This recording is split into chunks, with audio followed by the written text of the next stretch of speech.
my green vest. Is that okay? That's my green Is contribution. it green? Looks gray on the screen. It is green. It's a stretch, Carol. I get it. I get it. Well, I guess we should probably get started. I need to write down who's here. So.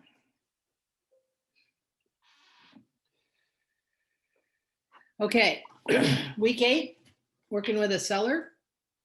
You guys all listen to that, watch it. It looked really familiar to me, and I think that there's parts, Tim, I don't know if you saw it. I did, but I watched it a while ago. I didn't watch it as a refresher before this. There's pieces of it that are also in advanced, and so I was like, am I behind again? But now I've been writing the actual date on each class, so I know I'm okay.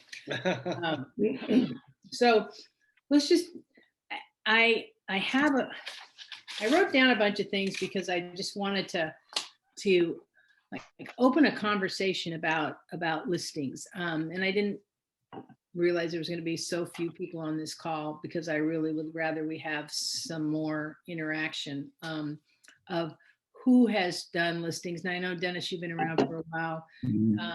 Kathy, Brenna, Katie, have you guys had listings already? I'm kind of in a hold pattern. I have buyers who want to list with me, but they don't want to move twice. So we've been putting in offers and getting rejected. So waiting for them to get So you're putting in offers with contingency for putting their house on the market, or they don't have to? Right. They don't have to. They just don't want to move 2 times. They have a baby and dogs and all that. They just don't want to move twice, and they're working from home. Okay. So once they get a house, but we have been through the listing, we've been through that appointment. How many houses have you offered on? Technically offered on 3. There was one that we were like, I called the agent to, talk to her beforehand. She said, I just accepted an offer. So I guess I wouldn't really count that as 4 technically, but the last one was a real heartbreaker. We thought this was, we went way over and above, and I didn't tell them this part, but I actually asked the listing agent what position we ended up being in, and we were 13 out of 15, which blows my mind because we did all that again. You were 13 out of 15, only you thought you had like a really strong offer. We went way over. We paid for the appraisal difference, no inspections. We did the date in the pricing thing. We did the letter. I established rapport. I had the loan officer call them. I mean, like the whole bag of tricks. And we were 13. Couldn't believe it. I'm sorry. What did win? Like I am too. What did get it? She didn't say that. Huh? She didn't let me know. This too shall pass. Yes. I feel bad for them because they're getting discouraged, and so I'm kind of talking them to stay into the game. But I told them if you need a break, I'll still be here, etc. But then I'm trying to sway them back in by suggesting that they like those very magazine looking, very staged ones. I'm like, well, how about we look? I've been trying to convince them to look at not like less staged ones and maybe even a lower price range. But every time I send it over, they're like, I just can't see it. So I've been kind of fighting that battle, but hopefully this one kind of gets them to flip their switch on that. It's kind of interesting that you say that, because I think that's part of the biggest issue here is that we're dealing with a generation of buyers who want it all done. Yes. So, Tim, this kind of makes total sense. Is everybody goes in this direction when the really smart ones go in that direction of something that's not real obvious, and it might take, they probably will get it for $10,000, $20,000 less, which if they're really thinking, they could get somebody or do that kind of stuff themselves and make it that way. So maybe the education at the beginning of the conversation has to include the what if. Right. And I'm actually surprised with this. The couple is actually handy, and his dad's a handyman. And I thought, well, this will be an easy sell. They just don't want to. They just not getting them in those other houses. They want those bright gray walls and the white trim, and beautifully Jeez. staged, and that's what everybody wants. So that and I keep saying, like, you're gonna still see multiple offers well above asking price on any like this, and if we can just see past see past some Yeah, I'm not seeing so some of the pretty hot shot, not used to losing agents losing. Did you see that Dawn's post? yeah. I was like, oh, me too. I did all Did those you things. see that, Tim? 35. She had lost 35,000 over and 25,000 over and everything. Like she pulled every trick in the book and still lost them both. God. Wow. Do you Yeah. think it's just like cash that's winning, or is I don't it know. Tim, what do you think? maybe within brokerages? Well, or something? cash is definitely a big factor. I, as a primarily as a listing agent, I try very hard to tell my sellers that cash can fall apart too, and that cash isn't always king. I think I'm not seeing a lot of myself. I know it's happening. I'm not seeing a lot of these 35, 25, $30,000 over I'm just not seeing that much of it. And I'm hoping it doesn't stick around. So, Kathy, what price range were you in? They're in the 300s, low 300s, which Okay. yeah. And I mean, and you're right, that right there, the cream puff, which is they're looking for, that is, you're paying a premium for a cream puff. You're absolutely Cream paying. puff. That's good. Well, so we're talking about listings. Has anybody, Dennis, have you had any listings yet? Yeah, you've had listings over your career so far, haven't you? I have, yeah. I just looked because I was looking up my latest one in the MLS, and it says that I've had 15. Huh. You've got some experience. A little bit. And Ethan always, I shouldn't say always, he's gone to every listing appointment but 3 with me, and so I kind of follow his lead. I've done a couple on my own, and I'm still definitely learning on the listing side though. Yeah. Well, good for you. Good for you. Now, I am going to throw something in here real quick. And Kathy, I'm going to tell everybody, Kathy Hirsch is going to be listing her first listing. Her and I are co-listing it, and it's 2.8 million. Wow. Go right to the top, Kathy.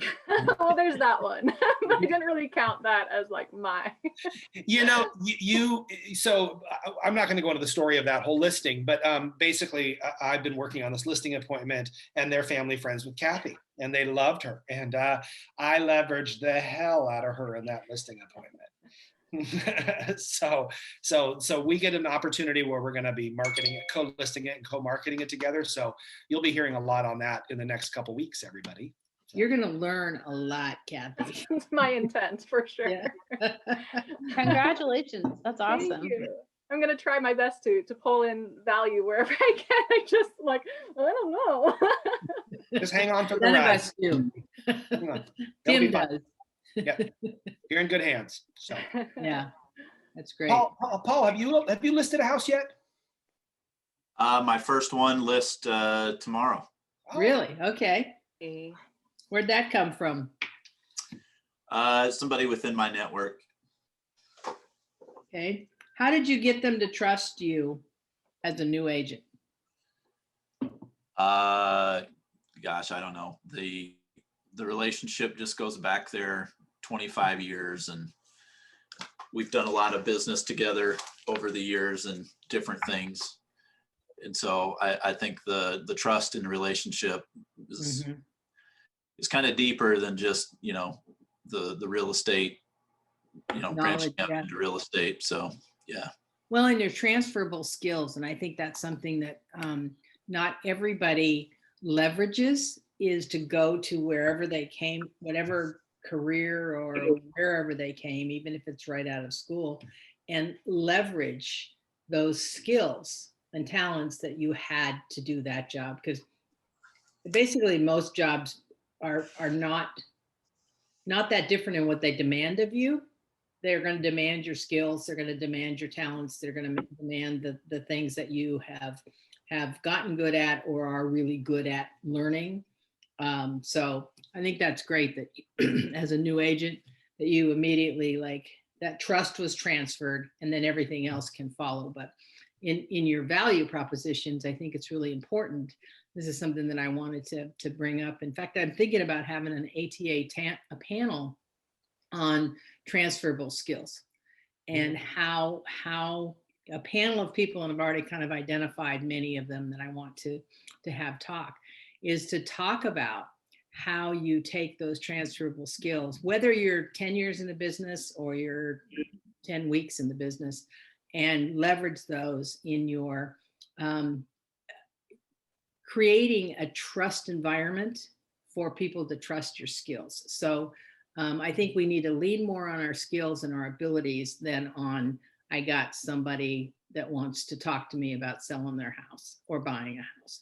Yeah. So that's very smart. I think, Carol, that's a really good idea. Because you're right. It goes into what, like we're always talking about, well, real estate is the number one, second career. You know, people have already experienced, they've got knowledge, they've got history, they've been in the business world, and they want to make it themselves. They want to be entrepreneurial. So they get into real estate, and then of course they're easily lost. But you get into real estate, and it's how to take those skills and your attributes and relay them into real estate. And totally spot on. I agree.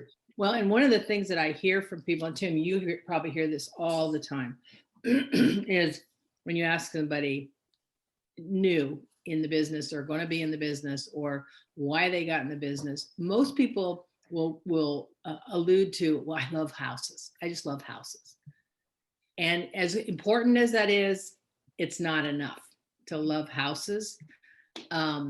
It's the why. Why do you love houses? You know, or why? What's the feelings that it makes you have? Because those are the places where you meet people. And Tim, I do think you should talk a little bit about, without even talking about names and things, about how you can win a listing against skills and against reputation and against all the kinds of things that people think that they're selling. Because you related that story to me about the $2.8 million. Like Tim was up against like some heavy hitters who don't like to lose, but they also don't know that the winners are generally somebody who touches people at the heart and emotional level. So is there some part of that you can share? Yeah. To these guys. Yeah. I without going, my style when I go on a listing appointment is to just, pen and paper, notebook, and a business card. And I don't really go in, and I'm not really very flashy. I don't have a lot of big presentation. And when this one was presented to me as a referral, by the way, this was a very close referral.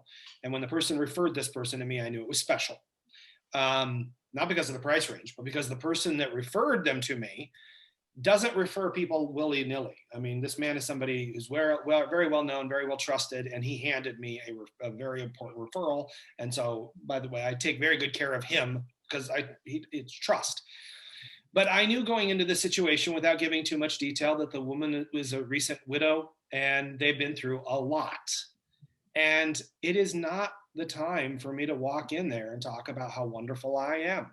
I just listen and write down notes and just write notes and write notes and write notes and just pay attention. And I'm telling you, I win listing appointments every time because I'm paying attention to the seller and their needs and their emotions. I went back for a second time because she did interview several realtors. I had to work very hard against the fact that I am Omaha's old home specialist. It's something I'm proud of, and I wouldn't change a thing. But I knew when I decided I was going to specialize in marketing old and historic homes that I would lose some West Omaha clients, and that would happen. And it was a risk I was willing to take. Well, obviously, you can imagine when I went on this listing that's almost $3 million, this is the first time it's really been put in my face. So I had to really push my brand, my style, how Old Omaha is really a marketing arm. It's just one thing I do. Luckily, I have some clout behind me with my time in the business and being co-owner of this company. So that all really, really helped. And my knowledge, my experience with Kathy Hirsch definitely helped as well. But the next time I went and I went for my second meeting, she told me, one, that the biggest thing that she felt is that not only I was listening to her and that I loved her home. And it's true. I did love her home. I feel very firmly when you're going through anybody's home, when you're on a listing appointment, you need to recognize it's their home. It's very emotional. And I need to find I have to give genuine appreciation for the home. If I hate the house, I'm not going to make things up. I comment, I like the things they like. I pay attention when they're giving me a tour and they're walking into a room. In this particular house, this, as you can imagine, is a very high-end home, and it's got a very special lower level. It's, movie theater, a 1950s diner, a karaoke stage. It's very, very family kind of fun. The other realtors just commented on how tacky it was, or on how out of date it was, or how they needed to update it. And I'm walking in the door knowing that this has been their family home for 10 years. This has been their space. This is very important to them. And it was cool. If I had built the house, would I have put that in there that way? Probably not. That doesn't matter. I'm not there I'm there. So I really won her over by truly appreciating her home, caring for her home, and listening to her. That's really what it was. And then, as you can imagine, the last time we met, the second time we met, I sat there and heard the story of her husband passing away. And I was on the edge of my seat and listened to it for a full hour. We cried our eyes out. I felt very, very connected to this family now. And I just can't wait to work with them. I don't give a crap how much the house is. I am ecstatic to be helping them out. So anyway, sellers are very emotional, and you lean on that when you're helping them. So is that what you're asking for, Carol? What you're saying about the lower level is you leaned into the memories, not somebody else's take on the house necessarily. You leaned into the memories, which with somebody like that, tell them what you said that one of the other agents, you actually did, in saying that what they needed to do the house versus the house itself. So I think that in itself, what you were just talking about is, and the reason why I wanted you to relate that is that could have been $110,000 house that Tim walked into.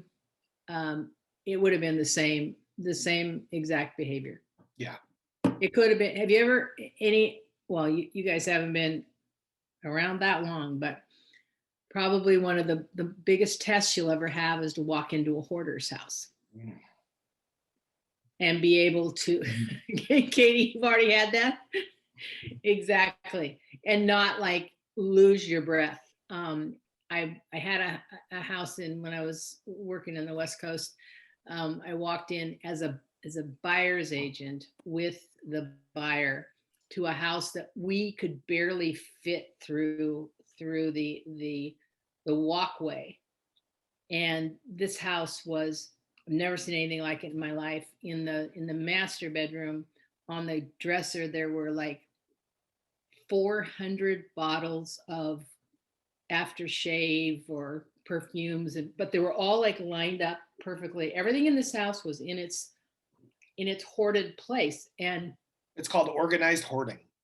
Organized hoarding, which is actually better than the unorganized hoarding, where you have rooms full of trash and like just nothing ever leaves the house, including them.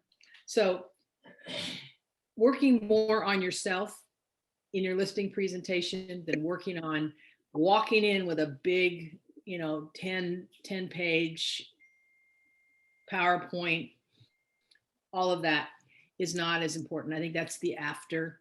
And you said it, Carol. People. I mean this truly from the bottom of my heart. I gave that woman the same time and energy and service I would if it would have been an $80,000 house. And when I'm walking around that house, I am not thinking about the big giant commission I'm going to make. Literally, I'm walking around. I'm thinking, I only want to list this home if I can serve you. If I can serve you. And the whole time I'm talking about serving her and service, and it wins every single time. So, yeah. Good, cool. Anybody else have listed a house? Brenda, have you listed anything yet? No, I have not. I have one guy who he's a widower. It's been almost 2 years now since he lost his wife. And he's kind of in transition, and so I think he'll probably list maybe this year, but it's hard to know. I mean, he's just really struggling with that grief, you know. But other than that, I don't have anything else in the pipeline as far as listings go. So just working Does he on. know where he's going, Brenda? What was that? Does he know where he's going next? I think that's what he's working on. He has a vacation home in Idaho, but he has lots of friends in Florida, so he's considering moving to Florida. I think he's just really processing and working through some things. So he's still very much capable and independent, and so I think that's partly why he's also not in a huge hurry. So I want to stop here and talk about this a little bit, because just like there was a time of getting buyers off the fence, there's also a getting sellers off the fence and helping them. And one of the most important things, and I'm not sure if you're completely clear on what he's going to do, because he's not sure of it, but knowing where they're going makes a huge difference. We're listing a house that the daughter called me, mom's not that old, and she's still cool, but she's in a big house over in Pepperwood, and the daughter and the son have been trying to get her to get out of the house ever since her dad died like 5 years ago. Nope, didn't want to move. And then all of a sudden, her friends started moving to this over 55 place. And she was like, that's it, hot to trot. She's packing her own stuff. Like, you guys fix the house, do whatever you want to do. And she, like, within like 24 hours, she went from, I'm not sure I can do this, to stop talking to me about it, you guys, to I'm out of here. You guys mess with the rest of it as well as you can. So just keeping that in mind, always, when you're asking questions at the very beginning, or when you're asking questions throughout, keep on that. The point is focusing them on where they're going versus leaving where they are. And it's a hard one, Brenna. Hey, Carol, I think there's a story. You have a story that I think they might find pertinent when it comes to listings. The one you told about, I think it was one of your first listings, where it was the Asian woman, and you sent her a note. Yeah. We went on that listing appointment. I mean, it was all in how you got the listing, but I do think that it resonates with the style of realtors we are. So tell them that story. Yes, when we lived in California, in the Bay Area, in Alameda, I was trying to build that marketplace as a listing and buyer's agent. So I did a lot of open houses, and I was holding this open house, and this woman came through, and God, I'm just trying to remember her name. Anyway, this Asian woman came through. Alameda has like 50-60% Asian. It's a little island, used to be a naval air base right across from San Francisco. And so this woman came through. She did not speak really good English, but I spoke with her. I talked to her about the house. She said that her husband was military. He was away. That they really would like to move, but he couldn't really participate in them moving. And no, they didn't have their house on the market, and didn't necessarily want to have the house on the market yet.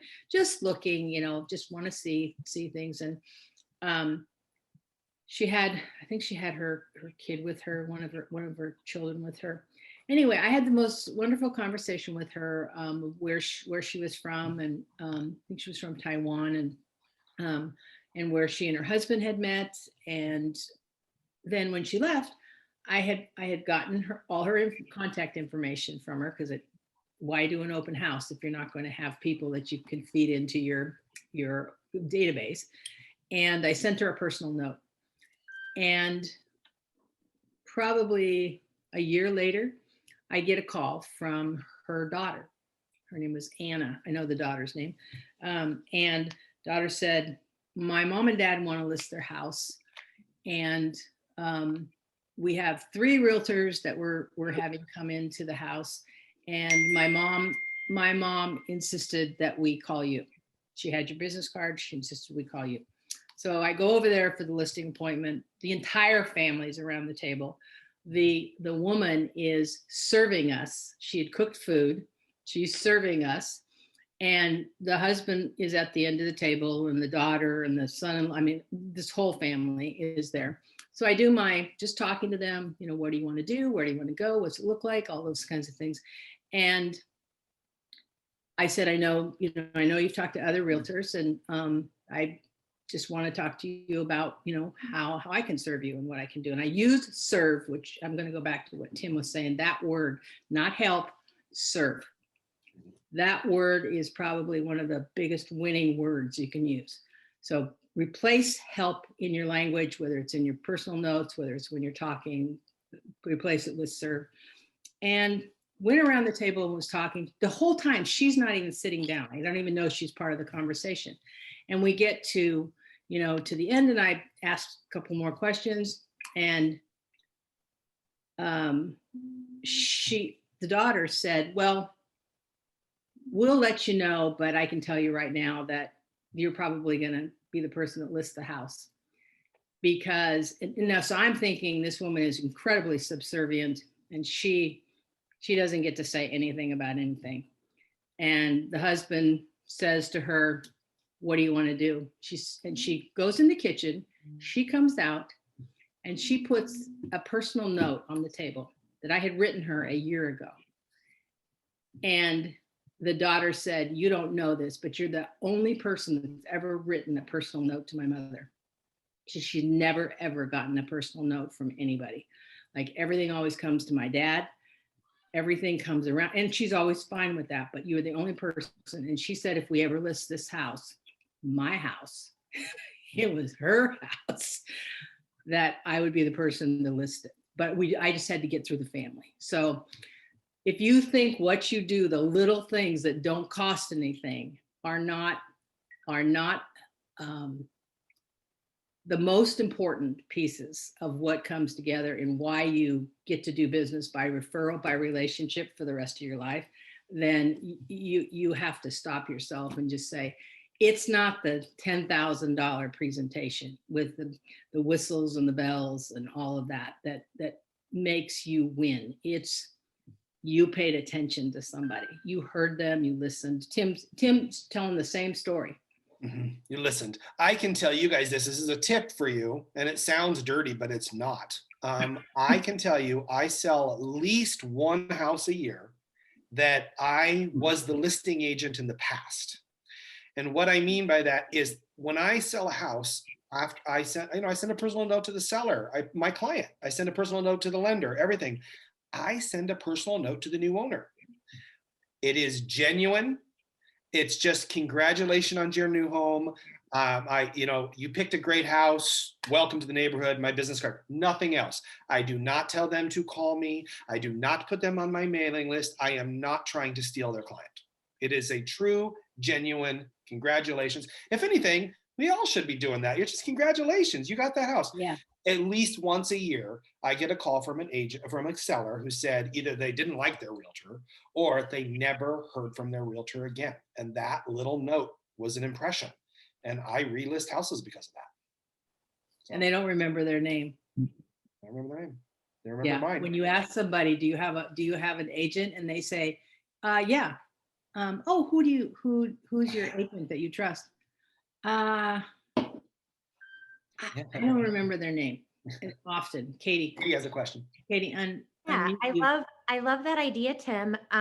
This is a newbie question again, but how do you get the contact information of those? I send it to it's the new buyer. They bought my listing. I'm sending it to their address. I'm sorry. I misunderstood. I was thinking I'm coming from the buyer's agent side that you send a note. No, I wouldn't do that. Okay, I gotcha. admit I wouldn't do that. I don't know where they're going. I have no reason to congratulate them. Yeah. Congratulations, you moved away. I No, get it. I only Yeah. do that. I only do that scheme when I was the listing agent congratulating the buyer on the move. I'm sitting there thinking like, wow, how does Tim know that they moved into a new house or that they didn't get divorced Magic. or something like that? That's why he gets the $2.8 million listing. This all of this is to say that like Tim said, it doesn't matter if it's 80,000 or 2 million. Probably the one of the hardest listings I ever did was one in Linden Estates that was 1.23 or something. The good thing about that listing was it was a referral to me from an agent in Kansas. They bought that house. 6 months later, the guy got transferred back to Kansas. We sold the house and we referred them to Kansas. So we made a load of money on referrals, like 3 times. But it was a miserable, that was not a good one for us. And I don't think it had to do with necessarily the price of the house. I was intimidated by it. I was intimidated by just the fact that it was this bigger than what I had experienced selling something more than $1 million before, but it was 1,200 square feet in California, so a lot different. Yeah. Who hasn't shared that they have or have not listed? Corey Birch is on our call. But, Corey. Hey, Corey, you there? he's eavesdropping.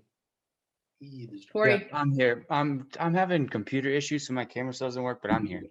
Yeah, we believe you that you're there. It's just totally black. It is me. Yeah, It's not even putting your I avatar think up. my shutter's broke. Yeah, it shut down. Yep. Not open. Corey, listings. Have you done any listings? And I forget what the other question was we had around it, but have you done any listings? Yes. I've had a handful. Okay. What has been your biggest challenges on your listings? So I think all but a couple of my listings that I've actually won have been either referrals or friends or somewhat close to my sphere. So I felt like I wasn't selling me. That part of it was already sold. I was selling what I could do. And the part that I'm kind of struggling with now as I'm growing my sphere and becoming truly a full-time agent is now I have to backtrack and work on selling myself as opposed to what I can do. Okay. And what did you do before this, Corey?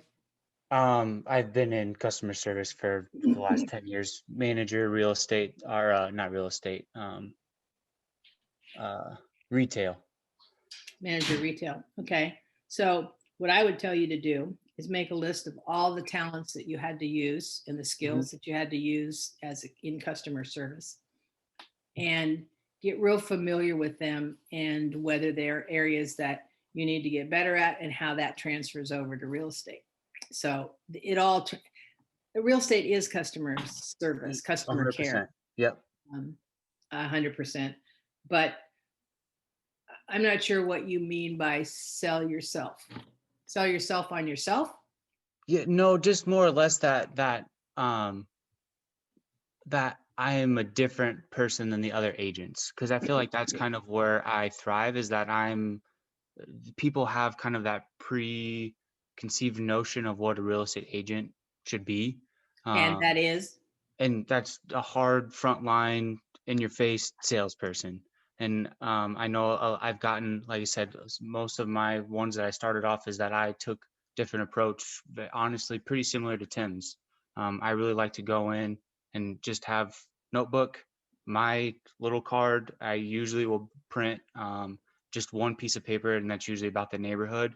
And then I just listen and answer questions as they come about. I don't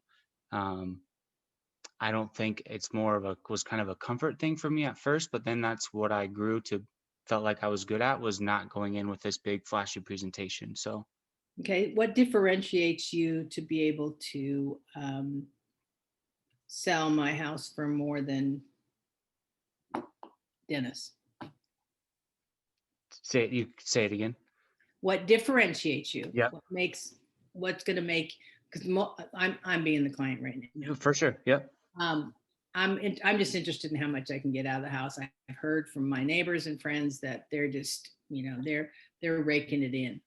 How can you do that more than Dennis can or Kathy can or Yeah. Katie? So I've actually had that question before. So the answer that I had, and this is I'll just repeat the same answer, is I said, I'm not saying that I can get more money for your house than another agent, but is what I'm going to do is I'm going to make sure that I take care of you and serve your needs better than anybody else. Okay, so my only need is getting a bunch of money out of the house. So So You're a hard teacher. Yeah. Then then I would go into in more of a straight line. I would show them marketing on a couple other houses and show. Right now it's pretty easy because every house you list, if it's within reason, is going to be over asking price. So use those to your advantage. Hey, here's the last 3 houses I just listed. All 3 of those were over asking price and by this much, and we sold it within 2 days. That's a very easy thing to push right now. I will say right now, Corey, what you're saying is know your numbers, and that is true. Because the one thing that will impress your sellers is if they can ask you anything and you be able to rattle off statistics accurately off the tip of your tongue, the more you can do that, the better. Yeah, and that my one sheet of paper is a few listings that have been within the last 4 months in that neighborhood. That's my one kind of cheat sheet, number sheet that I bring in, and that's for that question. Hey, we need to get out. We're moving, so it doesn't matter to us where we go. We're moving out of state. I need the best bang out of my house I can get. So that's where I think that cheat sheet is in my benefit. Okay, here comes a big one. Yeah. How much do you charge? What's your fee? What's your commission? Yep. So I charge 6%. So I just talked to somebody. I just talked to somebody from Nebraska Realty. They'll do it for 4.5. So will you meet that commission or cut your commission? Yeah, so I've really believed firmly that at my 6%, I'm bringing something to the table that we talked about, before, and then whatever our other conversations led to that, plug those in there. Hey, I heard you say this. I heard you say this. We're gonna maximize your dollar out, which to where that percentage isn't gonna matter in the end. And like we talked about, I'm here to serve you. Okay. Anybody else want to take that one on? Do you want me to be? Why don't you ask me that question? I'm going to ask you that question. I think I'd like to hear how I would handle it. And also, I realized something. I should have volunteered this at the beginning. I have recommendations on how to beat me in a listing appointment, and I think you guys would like to know what those tips would be. And I say that because I bat 100%. So if I can give you a tip and you guys can beat me in a listing appointment, I think it's a good one. But as far as commission, yeah, what do you charge? What's your fee? What's this big hype around Tim Reed or historical home guy? I charge 6%. My commission is 6%. We're a full service team. We do not add nickel and dime you on top of that. That 6% covers all of my marketing, my advertising, the photos, my pre-inspection, blah, blah, blah, all the things I just promised them. We're a full service company. Go on, ask your question next. Yeah, so I just talked to actually Corey, a guy from your same company, who said he's only going to charge me 5. So you're the boss of the company. Why do you charge more? Well, if this was a real conversation, we wouldn't even be talking right now because I'm never going to compete with any one of you on a listing appointment. But the reality is I can't really say what that other team or that other realtor has promised you in their service. The one thing I can say is a couple things. One, you're hiring me to represent you, to market the home and to get the best price, to get the home out there and help you get the best price. You're hiring me to market and you're hiring me to negotiate. If the my first interaction with you is in a fashion that I can't even negotiate to cover my own commission, how am I going to negotiate for you? The reality is I'm here to be your negotiator. Also, the way I don't know if you know how commissions work. I don't get that 6%. We get a portion of that 6%. If I go from 6% to 5%, what I'm doing, I'm not going to pay out the buyer's realtor any less. If I paid the buyer's realtor any less, then they're going to be less likely to show your house or less interested. We have to, everybody out there needs to say the same commission rate. So if I reduce you from 6 to 5, I'm taking a 33% cut in my salary. I can't give you full service. I can't pay for all these marketing pieces. I can't pay for all this if I don't do that. I find when and of course I'm on the spot here, I find when I talk this through, I get 6%. Yeah. 6% agent. Yeah, it's not that hard. One Now, of the most. I will say one really quick. I wanted to say, I've thought for years about things like, how would you beat me if you were in a listing appointment? And the reality is, because you guys are going to go against listing agents that are high producers, they have a lot. First of all, again, you start off with that emotional connection I talked about. The pen and paper, looking them in the eyes, listening down. They write words about the house, you write them down. It's learning how to absorb what they're saying and let them know you're hearing them. That's a huge part. Then promising them your time.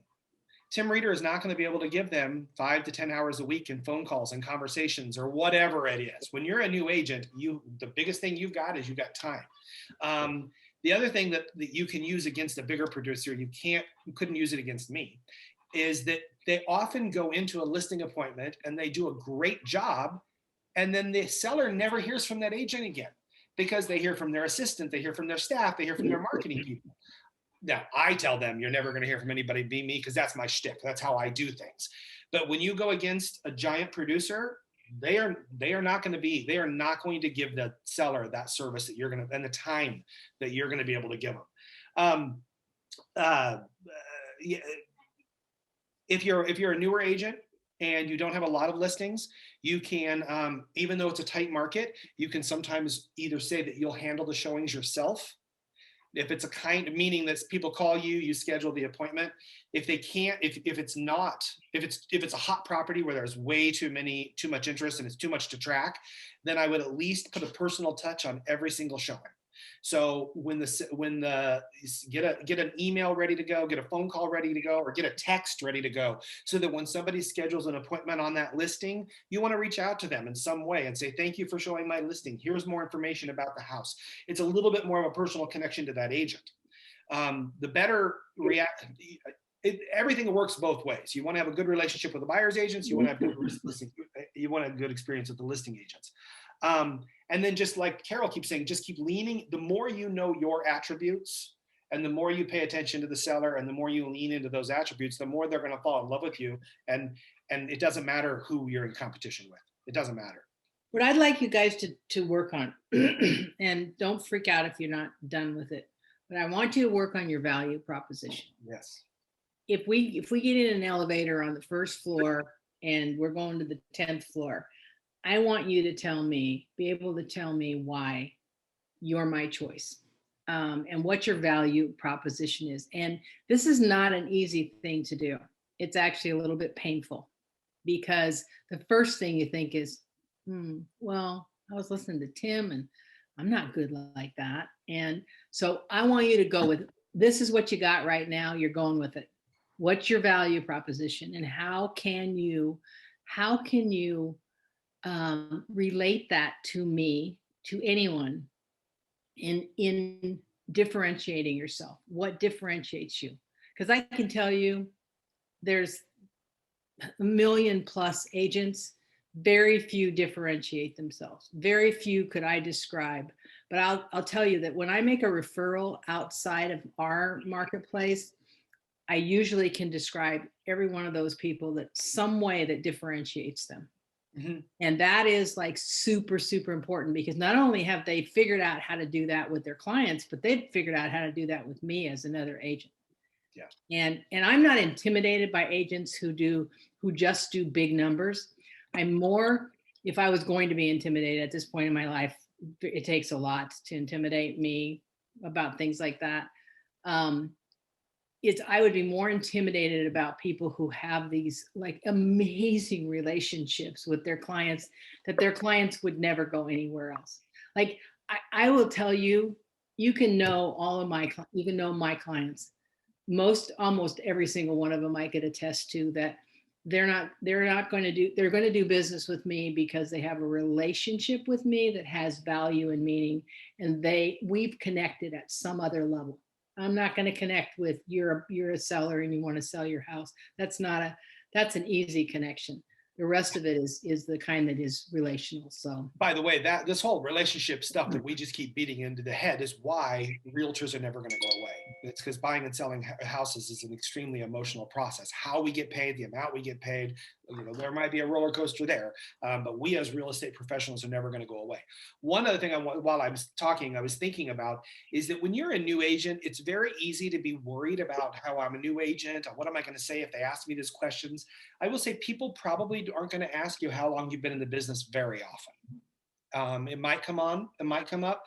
People don't ask me that question. I just don't hear it very often. So I wouldn't be worried about it, but also you're part of a group, the Good Life group. So like and some of you are part of teams, some of you are not. But you're able to leverage and say, if somebody does press you, how long have you been in the business? You can be honest and you can say, but I'm part of a group with all these people with mentoring and helpers and coaches at my fingertips. And the more you're able to properly relay the value of the group you're in, the more you can leverage that when you're on listing appointments. Both Dennis and Corey both said that they've commented about how they've leveraged their team, they've leveraged the people they're around. That's fine. Great, do it. Leverage it. Brian Buffini used to teach a lot of the dialogues around being a new agent. And one of the ones that I will relate to you is that when somebody asks you, how long have you been in the business, which is like the scariest thing in the world when you're brand new in the business, to have somebody ask you that. The answer was, and continue to be, and you can change whatever words that you want. You know what? I'm new to the business, but I'm fired up. I'm enthusiastic. I got plenty of time for you. And I'm only one phone call away from people with hundreds of years in the business. The reason why I went to work for this company is because it's collaborative, it's kind, and there's no problem that somebody else has not experienced. But I got the time for you. And I'm listening, and I am here for you and to serve you. So that, if you just keep on talking, just don't stop. Like, instead of just like, well, 3 weeks, I've been in the business for 3 weeks, or I've been in the business for 6 months. No, just keep on going. Hey, I'm new to this business, but I'm fired up. I'm enthusiastic. I am here for you. I've got the time for you, and I'm learning, and I'm only 1 minute away from a ton of experience in the collaborative environment that I'm in. I'm on a team, I'm, whatever. So know it and be really comfortable with saying it, because if you're asking questions back to the questions that people are asking you, I'm new to the business, don't really know that much, I wouldn't trust me either. Your house. So that's a really, really, really important one. Another one that I've used so many times, and Kelly McAlunas will tell this story, but Brian said, I was listening really hard on the listing dialogues when I was first in the Buffini system. And one of the things that he said is defending your commission when somebody's, well, what do you charge? Well, I charge 6%. Well, I just talked to a guy from Nebraska Furniture, yeah, literally. It works. Nebraska Realty, or what's another real estate company, and they only charge 4.5%. And the answer that you give back is, and they should. Right. Here's the value that I bring to you. Exactly like what Tim just said. But that little statement right there, and you kind of pause just for a second, and they should. Yeah. That statement right there, when Kelly McAlunas was first in the business, she took me on a listing appointment, and she was a student of Buffini, and it was called 100 Days to Greatness back then, but it was really like all these dialogues, and she knew all these dialogues, and she knew all this stuff, but she'd never really seen it actually played out. And we went to this listing, and the people right there, like it was like just like we had rehearsed it. The people said, and how much do you charge? And then I said 6%. And they said that same thing. And I paused, and I said, and they should. I thought Kelly was going to fall off the table. When we walked out of there, she was like, "Oh my God, that was so perfect." You know how Kelly is. Anyway. You So- know, another little tip that I can tell you guys. Oh, Paul raised his hands. What are you going to say, Paul? It's a great conversation. It's awesome. Thank you for your wisdom. But Tim, I wanted to ask you a specific question. So what I love about the real estate business is it's a commoditized business. Everybody can offer pretty much the same thing. Mhm. So the secret sauce here is the client experience that you provide. That's what differentiates in this business. So, I mean, I would love to hear you articulate from your point of view, what is unique, what's your differentiation in your client experience that really stands out? How's my experience going to be different working with you than it is with somebody else? Here's one of the benefits of being in the business for so long. I don't have to prove myself anymore. I work by referral. When I go on appointments now, the person, almost every appointment I go on, the person was referred to me. So I walk in with trust. Now I'm able to give all sorts of other, I've been in the business for this long, I've sold this many houses. I don't have to do that too much because I built up this huge group of trust. Now they also recognize my name, they see me out there. Yeah, that's beneficial. But that trust built, and it's been like that for 10 years. It didn't take 25 years to have that level of trust. If anything, I didn't really hit the ground running, working by relationship when I kind of was, but it wasn't until 10 years in before I really realized you guys are getting it down from the beginning is what you're getting. So, so I guess what were you saying? The value proposition beyond that, other than I'm able to. How do you articulate it? I think he's asking. How is your experience? How is my experience? If I'm working with you, and I know you're amazing at this, you might not even realize how amazing you are, but I'm trying to get you to articulate it. How is my experience working with you different? Because what you just said is I have a lot of trust going in because it's a referral, but I mean, that could be true on my side. I mean, I could have the relationship and all of a sudden you could be called in and asked to explain, and I'm sure you would be able to do an amazing job of explaining your differentiation compared to me. So what's different about my experience in working with you? I'm trying to figure out how to answer the question.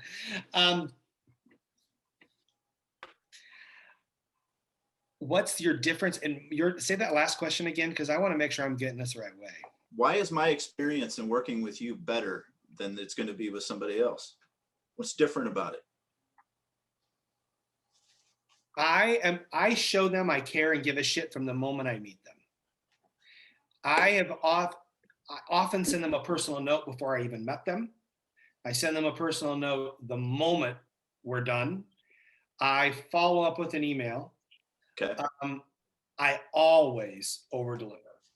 I always under-promise and over-deliver. So when I'm on an appointment and I'm talking about the emotion, I'm talking about everything, and I'm showing them feel, and they feel it, I prove it very quickly with my follow-up. And I am good on my feet, and a lot of it is experience. But my follow-up, it's not just saying I care, it's showing I care and letting them, and then it just resonates. And then of course, I really take care of the person that referred me. So then they often reach out to the person that was referred. Yep. And so Tim, how'd that go? So Tim, where I would like to drill in with you a little bit and see what I could steal from you is,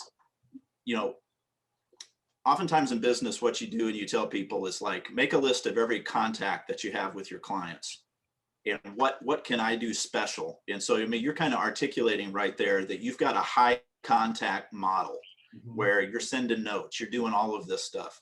And that's like really easy to replicate. And we're learning kind of some of that stuff in Buffini. So like, I feel good about that. That's easy to replicate. But when you say I sit down in front of them and I can, in my conversation, have them understand, I give a crap about them. I want to know what that conversation is, because in the stuff that I've seen so far, like the buyer interview or the seller interview, it's like a very fact-based, it's like a very fact-based discovery meeting. And I would love to understand what's the softer conversation that you're having. You know, that, I need- that- I- Tim, I Tim, totally- can I jump in here too Mhm, mhm. for a second? And just, Tim's like, yeah. I finally got my answer, but go on. Yeah. Yeah, go on.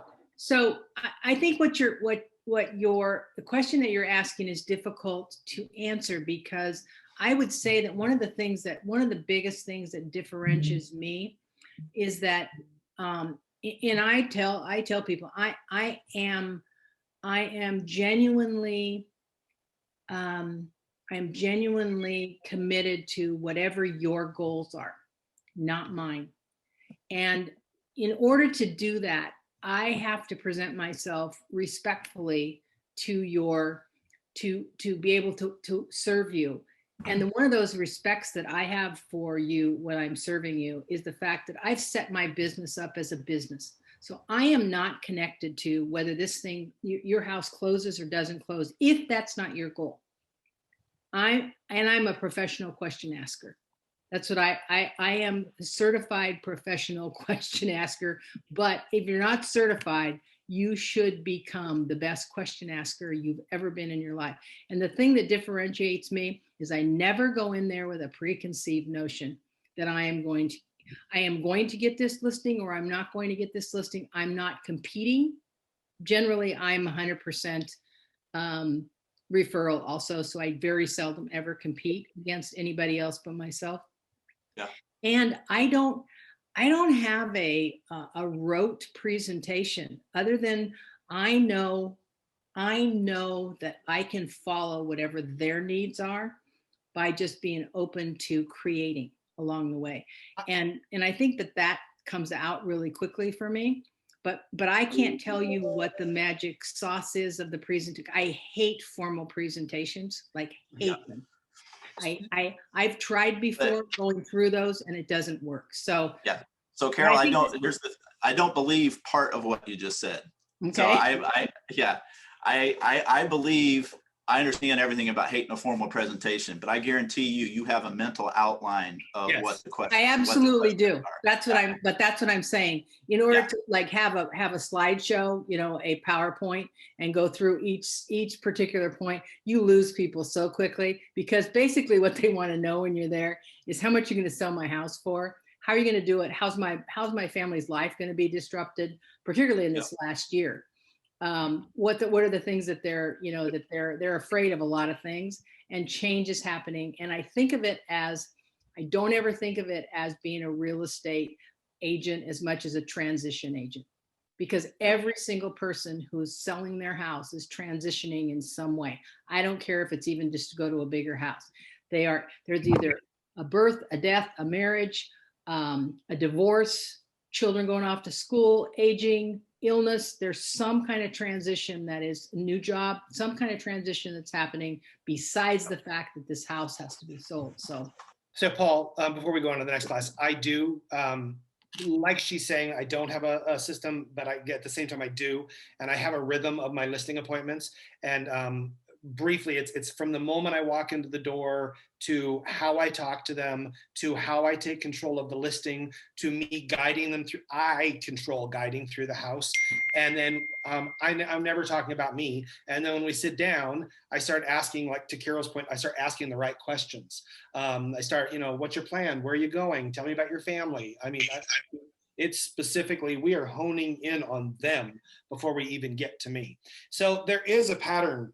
There is a pattern to it that I need to record. Mm-hmm. I need to record a listing appointment. That's awesome. I heard you both say the same thing.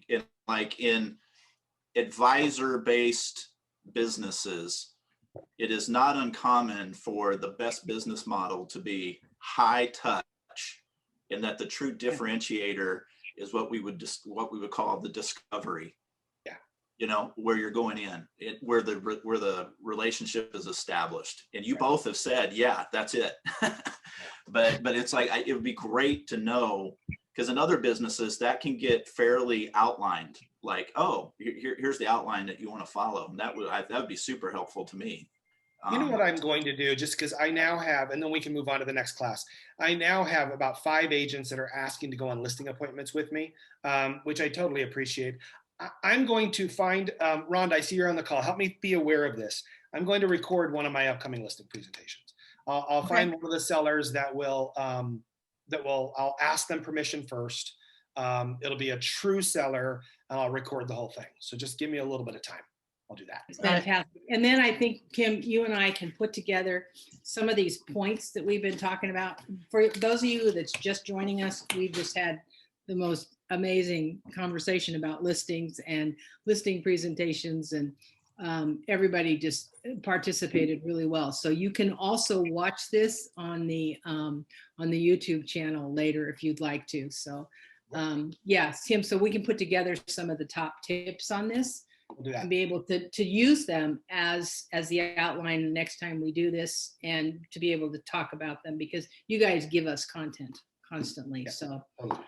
So you want to take like just a breath, or Sorry about that, guys. we're already 2:04. So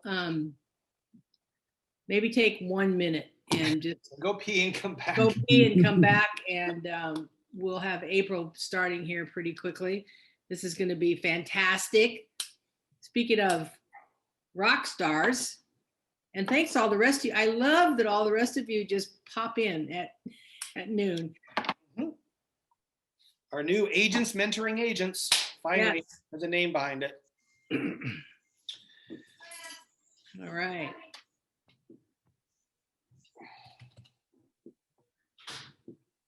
Okay, I'm gonna take 1 second.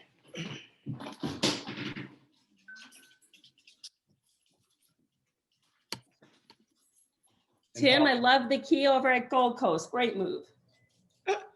Very you guys- needed, especially for me, because I'm the worst at it. I think I've forgotten my key more than anyone else in that building. Oh, really? If you need to move it, because it's on the back doorknob and it's on there pretty hard, but if somebody wanted to, they could get it off there. I can't find anywhere else to put it. I think it's a perfect location. Yep, no worries. I think it's great. I'm gonna mute Carol. And by the way, the Gold Coast or the Dundee office, that they were the